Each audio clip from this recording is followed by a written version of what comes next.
in sections. This next one is a multi-section poem about the complexity of seeing and being seen, how we come to know ourselves through the eyes of others, how we are regenerated so many times in a day from one pair of eyes and the next, and how we in turn call up others through our seeing, through our line of sight. Visual orders. 1.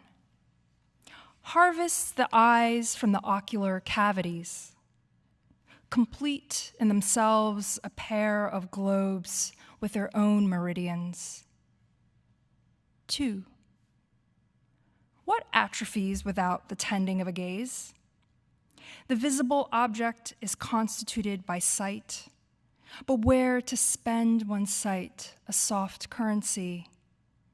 To be profligate in taking in the outer world is to shortchange the interior one, though this assumes a clean separation, a zero-sum game.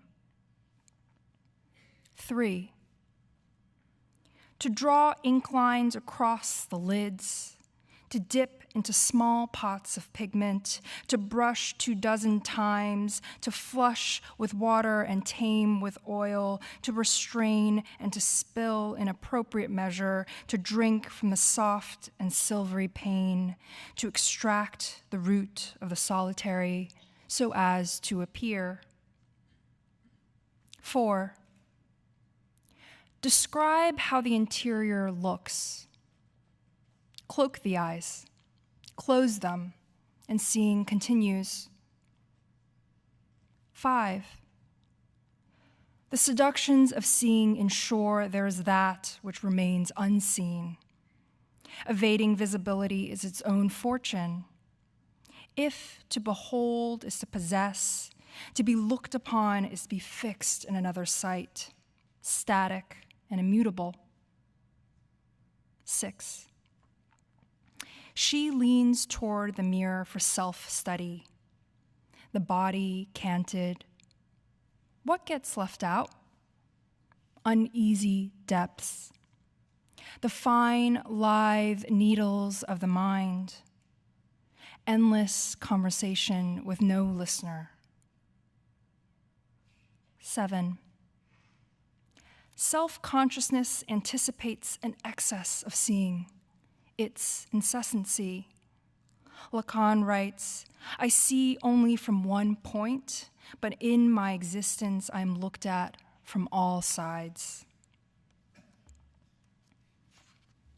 8. Gazed upon, I lose union with the larger surround, broken from the trance of camouflage.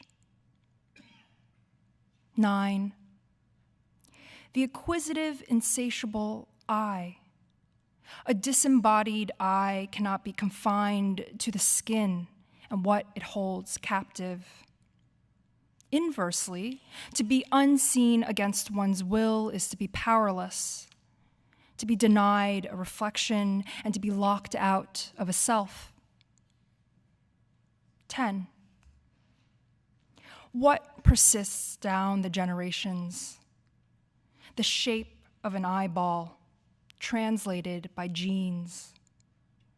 Mine are long like my mother's and her mother's, who is all but blind. 11. Ancient optic theory dictates that the eye sends out rays, which touches the object of sight. When the visual ray returns to the eye, the image is impressed on the mind. To see, then, was tactile. That we are touchable makes us seen. 12. Sight is bounded by the eyes, making seeing a steady loss. The presence of the unseen is vaster than that which is exhausted by vision. We inhabit this incoherence. 13. Look at how I perform for you. Look at how you perform for me, An eye for an eye is how you and I take on forms in the mind. 14.